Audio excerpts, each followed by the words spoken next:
High friends, come back to my YouTube channel. ಯಾರೆಲ್ಲ ನಮ್ಮ ಚಾನಲನ್ನು ಸಬ್ಸ್ಕ್ರೈಬ್ ಮಾಡದೆ ನೋಡ್ತಾ ಇದ್ದೀರಾ, ಪ್ಲೀಸ್ ಸಬ್ಸ್ಕ್ರೈಬ್ ಮಾಡಿ ಸಪೋರ್ಟ್ ಮಾಡಿ ಫ್ರೆಂಡ್ಸ್. ಹಾಗೆ ಈ ವಿಡಿಯೋ ಇಷ್ಟ ಆದಲ್ಲಿ ಒಂದು ಲೈಕ್ ಮಾಡೋದನ್ನು ಮರಿಬೇಡಿ. ನಿನ್ನ ಜೊತೆ ನನ್ನ ಕತೆ ನಾಳಿನ ಸಂಚಿಕೆಯಲ್ಲಿ ಏನಾಗುತ್ತೆ ಅಂತ ನೋಡೋಣ ಬನ್ನಿ. ಸಂಚಿಕೆ ಶುರುವಿನಲ್ಲಿ ಅಜಿತ್ ಡ್ಯೂಟಿ ಅಂತ ಬಂದಾಗ ಮನೆಯವರು ಹೊರಗಡೆಯವರು ಅಂತ ಭೇದ ಭಾವ ಮಾಡಲ್ಲ, ಅದನ್ನು ಒಂದೇ ಥರ ನೋಡ್ತಾನೆ ಅಂತ ಸಂಗೀತ ಹೇಳ್ತಾರೆ. ಶ್ರವಣ್ ಇದೇ ಗುಣ ನನಗೆ ಅವನಲ್ಲಿ ತುಂಬಾ ಇಷ್ಟ ಆಗುತ್ತೆ, ಹೀಗೆ ಇರಬೇಕು ಅಂತಾನು ಹೇಳ್ತಾನೆ.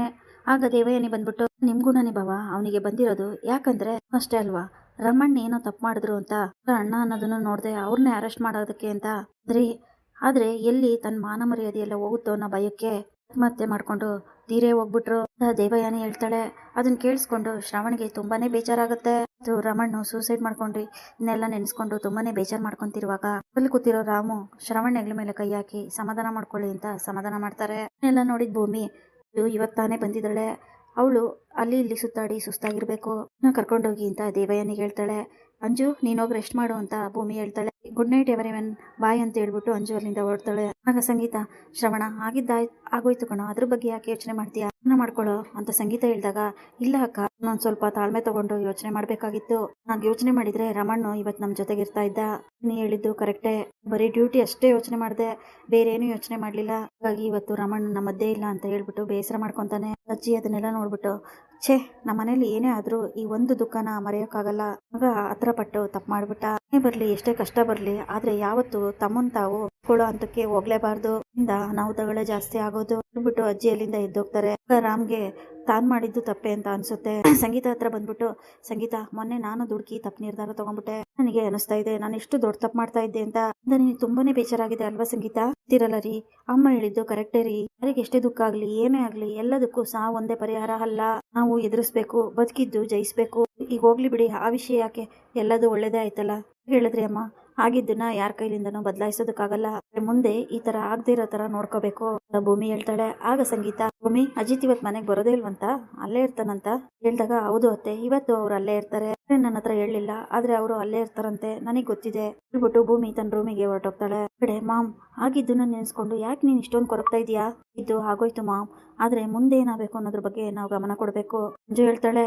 ಆಗ ದೇವಯಾನಿ ಅದಕ್ಕೆ ನಾನು ನಿನಗೆ ಅಜಿತ್ನ ಮದ್ವೆ ಆಗು ಅಂತ ಹೇಳ್ತಾ ಇರೋದು, ನೀನೇನೋ ದೊಡ್ಡ ಜ್ಞಾನೋದಯ ಆದ್ರೂ ತರ ಮಾತಾಡ್ತಾ ಇದೀಯಾ, ನಿಮ್ಮ ಅಪ್ಪಂಗೆ ಆಯ್ತು ಅನ್ನೋದನ್ನ ಮರ್ತ್ಬಿಟ್ಟೆ ನೀನು, ಇವತ್ತು ನಿಮ್ಮಪ್ಪ ನಿನ್ ಜೊತೆ ಇಲ್ಲ, ಈ ಕಾರಣ ಆ ಶ್ರವಣ್ ಮತ್ತೆ ಈ ಮನೆಯವರು, ಅವ್ರನ್ನೆಲ್ಲ ಬೀದಿ ಪಾಲ್ ಮಾಡ್ಬೇಕು, ಈ ಆಸ್ತಿನೇ ಎಲ್ಲ ನಿನಗ್ ಸೇರ್ಬೇಕು, ಮಾಡಿರೋ ತಪ್ಪಿಗೆ ಸರಿಯಾದ ಶಿಕ್ಷೆ ಕೊಡಿಸ್ಬೇಕು ಅಂತ ದೇವಯಾನಿ ತುಂಬಾ ಕೋಪದಿಂದ ಹೇಳ್ತಾ ಇರ್ತಾಳೆ.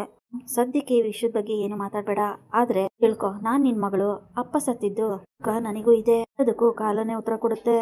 ನಾನ್ ಜರ್ನಿ ಮಾಡಿ ತುಂಬಾನೇ ಸುಸ್ತಾಗಿದ್ದೀನಿ, ನಾನ್ ಇನ್ ಮಲಗ್ತೀನಿ ಹೇಳಿ ಅಂಜು ಅಲ್ಲಿಂದ ಹೊರಟೋಗ್ತಾಳೆ. ಈ ಕಡೆ ಏನ್ ಮಾಡಕ್ ಕೊಟ್ಟಿದ್ದಾಳೆ ಅಂತ ನಂಗೆ ಒಂದಂತೂ ಅರ್ಥ ಆಗ್ತಾ ಇಲ್ಲ, ಆದ್ರೆ ಒಂದು ಮಾತಂತೂ ಸತ್ಯ, ಅಷ್ಟು ಸುಲಭವಾಗಿ ಸೋಲ್ನ ಒಪ್ಕೊಳ್ಳಲ್ಲ, ಅಂದ್ರೆ ಇವಳು ನನ್ ಮಗಳು, ತಲೆಯಲ್ಲಿ ಬೇರೆ ಏನೋ ಓಡ್ತಾ ಇದೆ, ನೋಡೋಣ ಇಷ್ಟು ದಿನ ವಟವಟ ಅಂತ ಬಾಯಿ ಬಂದಂಗ್ ಮಾತಾಡ್ತಿದ್ದವಳು ಏನೋ ಮಾಡಕ್ ಹೊರಟಿದ್ದಾಳೆ, ಇದರಿಂದನಾದ್ರೂ ಎಲ್ಲ ಒಳ್ಳೇದಾಗುತ್ತಾ ಅಂತ ನೋಡೋಣ ಅಂತ ದೇವಯಾನಿ ತನಗ್ ತಾನೇ ಮಾತಾಡ್ಕೊಂತಾಳೆ. ಅಶ್ವಿನಿ ಮತ್ತೆ ಅಪೇಕ್ಷಾ ಮಾತಾಡ್ತಾ ಇರ್ತಾರೆ. ಆಗ ಅಪೇಕ್ಷಾ ಆದ್ರೂ ಮಾಡಿ ಅಂಜು ಮನ್ಸನ್ನ ಬದಲಾಯಿಸ್ಬಿಟ್ಟು ಅವಳು ನಮ್ ದಾರಿಗೆ ಬರೋ ತರ ಮಾಡ್ಲೇಬೇಕು, ಅವಳು ನಮ್ ಪರ ಇದ್ರೆ ನಾವೇನೇ ಮಾಡಿದ್ರು ಅದ್ರಲ್ಲಿ ಸಕ್ಸಸ್ ಕಾಣ್ತೀವಿ. ನಾನು ಮತ್ತೆ ಅಂಜು ಸೇರ್ಕೊಂಡು ಎಷ್ಟೆಲ್ಲ ಪ್ಲಾನ್ ಮಾಡ್ತಾ ಇದ್ವಿ ಗೊತ್ತಾ, ಈಗ ಇದ್ಕಿದಂಗೆ ಅಂಜು ಬದಲಾಗ್ಬಿಟ್ಲು, ಪೂರ್ತಿ ಬದಲಾಗಿದ್ದಾಳ ಅಥವಾ ನಾಟಕ ಆಡ್ತಾ ಇದ್ದಾಳ ಅಂತ ಅಶ್ವಿನಿ ಕೇಳ್ತಾಳೆ. ಇಲ್ಲ ಮನಸ್ವಿನಿ ನಂಗೂ ಅದೇ ಡೌಟು, ಏನಾದ್ರೂ ಆಗಿರ್ಲಿ ಅಲ್ಲಿ ಆ ಭೂಮಿ ಮನೆಗಿರ್ಬಾರ್ದು, ಅಷ್ಟು ಬೇಗ ಅಜಿತ್ ಲೈಫ್ ಇಂದ ಅವಳನ್ನ ಶಾಶ್ವತವಾಗಿ ದೂರ ಮಾಡ್ಬೇಕು. ಅಪೇಕ್ಷೆ ಹೇಳ್ತಾಳೆ. ಅಶ್ವಿನಿ ಹೌದು ಅಂತ ಹೇಳಿ ಮನ್ಸಲ್ಲೇ ಸುಳ್ನೆ ಅಲ್ಲ ನಿಮ್ಮೆಲ್ಲರನ್ನು ಬೀದಿ ಪಾಲ್ ಮಾಡ್ತೀನಿ, ನಾನ್ ಮದ್ವೆಯಾಗಿ ಈ ಆಸ್ತಿನೆಲ್ಲ ಹೊಡಿಬೇಕು ಅಂತ ಆಗ್ತಾ ಇದ್ದೆ, ಆದ್ರೆ ಇನ್ ಮುಂದೆ ನನ್ ಗುರಿ ಅದಲ್ಲ, ಎಲ್ರನ್ನು ಸರ್ವನಾಶ ಮೊದಲೇ ಗುರಿ, ಅಪ್ಪನ್ ಜೈಲಿಗೆ ಕಳ್ಸಿರೋ ಫ್ಯಾಮಿಲಿನ ನಾನ್ ಸುಮ್ನೆ ಬಿಡೋದಿಲ್ಲ, ನಮ್ಮಪ್ಪ ರಾಜಾರೋಷವಾಗಿ ಹೀಗೆ ಎದುರುದೇ ಬದುಕ್ತಾ ಇದ್ರು ಅಂತವ್ರನ್ನ ಇವತ್ತು 4 ಗೋಡೆ ಮಧ್ಯೆ ಲಾಕ್ ಮಾಡಿದಾನಲ್ವಾ ಅಜಿತ್, ಆ ಅಜಿತ್ನ ಒಬ್ಬಂಟಿ ಮಾಡ್ತೀನಿ ಅಂತ ನೋಡ್ತಾ ಇರೋ, ಅವನಪ್ಪಂಗ ಅವಮಾನ ಆಯ್ತು ಅಂತ ನಮ್ಮಪ್ಪನ್ನೇ ಜೈಲಿಗೆ ಕಳಿಸ್ತಾ ಮುಂದೆ ಅವನಪ್ಪನ ಜೊತೆಗೆ ಫ್ಯಾಮಿಲಿಗೆ ಹೊಡ್ತಾ ಕೊಡ್ತೀನಿ ಅಂತ ನೋಡ್ತಾ ಇರೋ, ಆದ್ರೂ ಈ ರಾಣನ್ ಸವಸ ಮಾಡ್ದೆ ಅಂತ ಅನಿಸ್ಬೇಕು, ಇಡೀ ಫ್ಯಾಮಿಲಿಗೆ ಬುದ್ಧಿ ಕಲಿಸ್ತೀನಿ ಮನ್ಸಲ್ಲೇ ತುಂಬಾ ಕೋಪದಿಂದ ಅನ್ಕೊಂತಾ ಇರ್ತಾಳೆ ಈ ಅಶ್ವಿನಿ. ಕಡೆ ರೂಮಲ್ಲಿರೋ ಭೂಮಿಗೆ ಅಜಿತ್ ನೆನಪು ಶುರುವಾಗುತ್ತೆ. ಇದು ಸಾಹೇಬ್ರು ಬರೋದಿಲ್ಲ, ಈ ಫುಲ್ ಬೆಡ್ ನಂದೆ, ಹೋಗಿ ಮಲ್ಕೊಂತಾಳೆ. ಭೂಮಿಗೆ ನಿದ್ದೆನೆ ಬರೋದಿಲ್ಲ, ಏನಪ್ಪ ಇದು ಚಂದ ಬೆಡ್ ಇದ್ರು ನಿದ್ದೆ ಬರ್ತಾ ಇಲ್ವಲ್ಲ, ಇನ್ನ ಆ ಕಡೆ ಹಾಕಂಗಿಲ್ಲ ಕಾಲ್ನ ಈ ಕಡೆ ಇಡಂಗಿಲ್ಲ, ಯಾವಾಗ್ಲೂ ಸಿಡಕ್ ಮುತ್ತಿಸಿದ್ದಪ್ಪ ಮಾಡ್ಬೇಡ ಹೀಗ್ ಮಾಡ್ಬೇಡ ಅಂತ ಬೈದು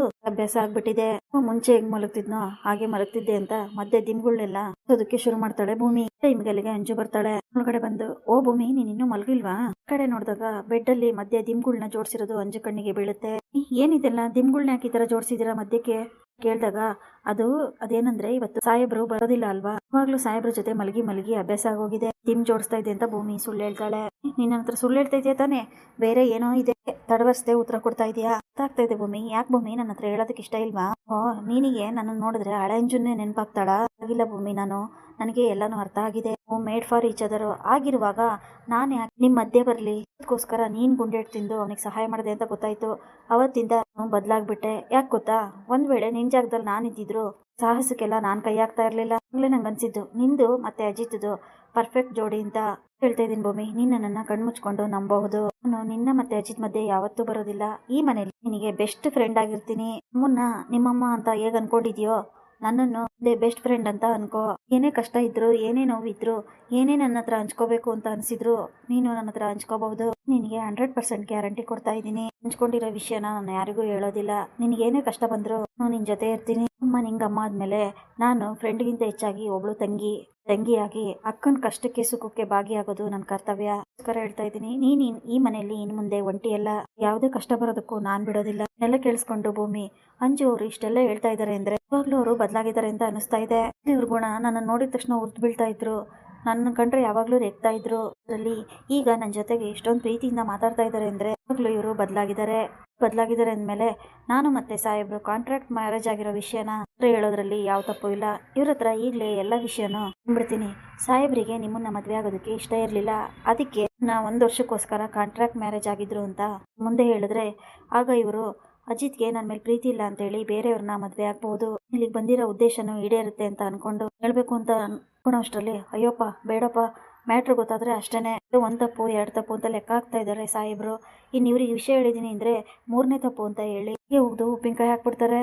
ನನಗೆ ಮುಂಚೆನೇ ಹೇಳಿದ್ದಾರೆ ನೀನ್ ಏನಕ್ಕೆ ಬಂದಿದ್ಯೋ ಆ ಕೆಲಸ ಮಾಡು ಅಷ್ಟೇ. ಆದ್ರೆ ಸಾಹೇಬ್ರೆ ಹೇಳಿ, ನಾನ್ ಮಾತ್ರ ಅಲ್ಲಿ ತನಕ ಯಾರಿಗೂ ಈ ವಿಷಯನ ಹೇಳೋದಿಲ್ಲ ಅನ್ಸಲ್ಲೇ ಅನ್ಕೊಂತಿರುವಾಗ ಭೂಮಿ ಏನು ಯೋಚನೆ ಮಾಡ್ತಾ ಇದೀಯಾ ಅನ್ನಲ್ವಾ, ನೀನ್ ನನ್ನನ್ನ ನಂಬಹುದು. ನಾನು ಯಾರಿಗೂ ಯಾವುದೇ ಕಾರಣಕ್ಕೂ ಹೇಳೋದಿಲ್ಲ. ಅಜಿತ್ ಮತ್ತೆ ನಿನ್ ಮಧ್ಯೆ ಎಲ್ಲಾನು ಸರಿ ಇದೆ ತಾನೆ? ಇಬ್ರು ಸುಖವಾಗಿ ಸಂಸಾರ ಮಾಡ್ತಾ ಇದ್ದೀರಾ ತಾನೆ? ಅಂಜು ಕೇಳಿದಾಗ ಅಯ್ಯೋ ಅಂಜು ಕೇಳ್ತಿದ್ಯಲ್ಲ ಅಂಜು, ನನ್ನನ್ನ ಸಾಹೇಬ್ರು ಹಣಕ್ಕಿಂತ ಹೆಚ್ಚಾಗಿ ಪ್ರೀತಿಸ್ತಾ ಇದ್ದಾರೆ ಅಷ್ಟೇ. ಸಾಹೇಬ್ರನ್ನ ತುಂಬಾನೇ ಪ್ರೀತಿಸ್ತೀನಿ. ಸಾಹೇಬ್ರಿಲ್ಲ ಅಂತಾನೆ ಈ ರೀತಿ ದಿಮ್ಗಳನ್ನೆಲ್ಲ ಜೋಡಿಸಿರೋದು. ಆಗ್ಲೂ ಅವ್ರನ್ನ ತಪ್ಕೊಂಡ್ ಮಲ್ಗಿ ಅಭ್ಯಾಸ. ಈಗ ಒಂಟಿಯಾಗಿ ಮಲಗಿದ್ರೆ ನಿದ್ದೆನೆ ಬರ್ತಾ ಇಲ್ಲ. ಎದ್ಬಿಟ್ಟು ದಿಮ್ನೆಲ್ಲ ಜೋಡಿಸ್ತಾ ಇದ್ದೀನಿ. ಅಂಜು ನಂಗೆ ತುಂಬಾನೇ ನಿದ್ದೆ ಬರ್ತಾ ಇದೆ, ಹೋಗಿ ಮಲ್ಕೋ, ನಾನು ಮಲ್ಕೊಂತೀನಿ. ಭೂಮಿ ಹೇಳ್ದಾಗ ಹೌದಾ ಸರಿ, ಹಾಗಾದ್ರೆ ನಿನಗೇನೇ ಪ್ರಾಬ್ಲಮ್ ಇದ್ರೆ ನನ್ನ ಹತ್ರ ಹಂಚ್ಕೋ ಆಯ್ತಾ ಅಂತ ಹೇಳ್ಬಿಟ್ಟು ತುಂಬಾ ಕೋಪದಿಂದ ಅಲ್ಲಿಂದ ಎದ್ದಿ ರೂಮಿಗೆ ಹೋಗ್ತಾಳೆ. ತುಂಬಾನೇ ಕ್ಲೆವರ್ ಇದ್ದಾಳೆ. ಇವಳನ್ನ ಈಗಲ್ಲ ತುಂಬಾನೇ ಯಾಮರ್ಸ್ಬಿಟ್ಟು ಸತ್ಯನ ಹೊರಗಡೆ ಬರೆಸ್ಬೇಕು. ನಂಗೆ 100% ಇದೆ.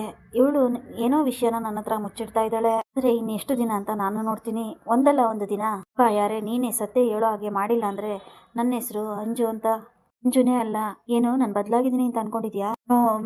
ಅಜಿತ್ ನನ್ನವನು, ನನಗ್ ಮಾತ್ರ ಸ್ವಂತ. ಅಜಿತ್ನ ಮದ್ವೆ ಆಗ್ಬೇಕು, ಅದಕ್ಕೆ ಎಲ್ರೂ ಯಾಮಾರಿಸ್ತಾ ಇದ್ದೀನಿ ಅಂತ ಇರು. ಒಂದಲ್ಲ ಒಂದಿನ ನಿಜನ ನಿನ್ ಬಾಯಿಂದಾನೆ ಹೇಗೆ ಹೊರಗೆ ತರಿಸ್ತೀನಿ ಅಂತ ವಿಷಯನ ಮನೆಯರ ಎಲ್ರಿಗೂ ಹೇಳ್ಬಿಟ್ಟು ನಾನು ಅಜಿತ್ನ ಮದ್ವೆ ಆಗ್ತೀನಿ. ನಾನ್ ಮಾಡ್ತಾ ಇರೋ ಚಾಲೆಂಜ್ ಅಂತ ಅಂಜು ರೂಮಲ್ಲಿ ತುಂಬಾ ಕೋಪದಿಂದ ಹೇಳ್ತಾ ಇರ್ತಾಳೆ. ಅಶ್ವಿನಿ ಅವಳ ರೂಮಲ್ಲಿ ಒಂದು ಬೋರ್ಡ್ನ ರೆಡಿ ಮಾಡ್ಬಿಟ್ಟು ಫ್ಯಾಮಿಲಿಯಲ್ಲಿ ಇರೋರ್ ಫೋಟೋನೆಲ್ಲ ಅಂಟಿಸ್ಬಿಟ್ಟು ಅದನ್ನ ಹಿಡಿದ್ರೆ ಯಾರಿಗೆ ಜಾಸ್ತಿ ನೋವಾಗುತ್ತೆ, ಯಾರನ್ನ ಫಸ್ಟ್ ಆಟದಿಂದ ಇಡಬೇಕು ಅಂತ ಲೆಕ್ಕಾಚಾರ ಆಗ್ತಾ ಇರ್ತಾಳೆ. ಈ ಮೇಯ್ನ್ ಆಗಿ ಅಜ್ಜಿನೇ ಇರ್ತಾರೆ. ಈ ಮುದುಕಿನ ಎತ್ಬಿಟ್ರೆ ಮನೆಯವರೆಲ್ಲ ಅರ್ಧ ಕುಗ್ಗೋಗ್ತಾರೆ. ಆಮೇಲೆ ಒಬ್ಬೊಬ್ಬರನ್ನೇ ಆಡೋದಕ್ಕೆ ಈಸಿ ಆಗುತ್ತೆ. ನಮ್ ತಂದೆ ಮೈ ಮೇಲೆ ಕೈ ಹಾಕ್ತೆ ಅಲ್ವಾ, ಅದ್ರ ಪರಿಣಾಮನ ಆಗತ್ತೆ ಅಂತ ನಾನ್ ತೋರಿಸ್ತೀನಿ. ನನ್ನ ಮಗಳು ಅಶ್ವಿನಿ ನಿಮ್ ಮನೇಲೆ ಇದ್ದಾಳೆ. ದಿನ ಮಾಡಿದ್ದು ಒಂದ್ ಲೆಕ್ಕ ಆದ್ರೆ ಇನ್ ಮುಂದೆ ಒಂದ್ ಲೆಕ್ಕ. ಅಶ್ವಿನಿ ಅಖಾಡಕ್ಕೆ ಇಳಿತಾ ಇದ್ದಾಳೆ. ದಿನ ಈ ಆಸ್ತಿ ಸಿಕ್ಕಿದ್ರೆ ಸಾಕು, ಅಜಿತ್ ಸಿಕ್ಕಿದ್ರೆ ಸಾಕು ಕಾಯ್ತಾ ಇದ್ದೆ. ಮುಂದೆ ಹಾಗಲ್ಲ, ಬರೀ ದ್ವೇಷ ಪ್ರತಿಕಾರ ತೀರಿಸ್ಕೊಂತೀನಿ. ನಿಮ್ಮೆಲ್ರೂ ಬೀದಿ ಪಾಲ್ ಮಾಡ್ತೀನಿ. ನೀವೆಲ್ರೂ ಒಬ್ರನ್ನೊಬ್ರಿಗೆ ಅಂಟ್ಕೊಂಡು ಜೀವನ ಮಾಡ್ತಾ ಇದ್ದೀರೋ ಹಾಗೆ ನಿಮ್ಮನ್ನೆಲ್ರನ್ನು ದೂರ ಮಾಡಿ ಇಲ್ಲ ಅಂತ ಒದ್ದಾಡ್ಬೇಕು, ಹಾಗೆ ಮಾಡ್ತೀನಿ. ಎಲ್ರಿಗೂ ರಾಣ ಏನು ನಾನೇನು ಅಂತ ತೋರಿಸ್ಕೊಡ್ತೀನಿ. ದೇವಯಾನಿ ನಿನ್ನನ್ನು ಮಾತ್ರ ಬಿಡಲ್ಲ ಕಣೆ. ಇಷ್ಟೆಲ್ಲ ಆಗೋದಕ್ಕೆ ನೀನೇ ಕಾರಣ. ನಿನ್ ತಂತ್ರಕ್ಕೆ ನಮ್ಮವ್ರನ್ನ ಯೂಸ್ ಮಾಡ್ಕೊಂಡೆ, ನಮ್ ಡ್ಯಾಡ್ ಯೂಸ್ ಮಾಡ್ಕೊಂಡೆ. ಈಗ ನನ್ ಮುಂದೆನೆ ಅವ್ನ್ ರಾಣ ಅಲ್ಲ ಅವ್ನ್ ಕೋಣ ಹೇಗೆ ಅಂತ ನಮ್ಮಪ್ಪಂಗೆ ಅವಮಾನ ಮಾಡ್ತೀಯಾ? ನೀಗೆ ಚಾಟಿ ಇಟ್ಕೊಡ್ತೀನಿ ಅಂತ ನೋಡ್ತಾ ಇರೋ. ತುಂಬಾ ಕೋಪ ಮಾಡ್ಕೊಂಡು ಅಶ್ವಿನಿ ಹೇಳ್ತಾ ಇರ್ತಾಳೆ. ಇಲ್ಲಿಗೆ ಈ ಸಂಚಿಕೆ ಮುಕ್ತಾಯವಾಗುತ್ತದೆ. Thanks for watching.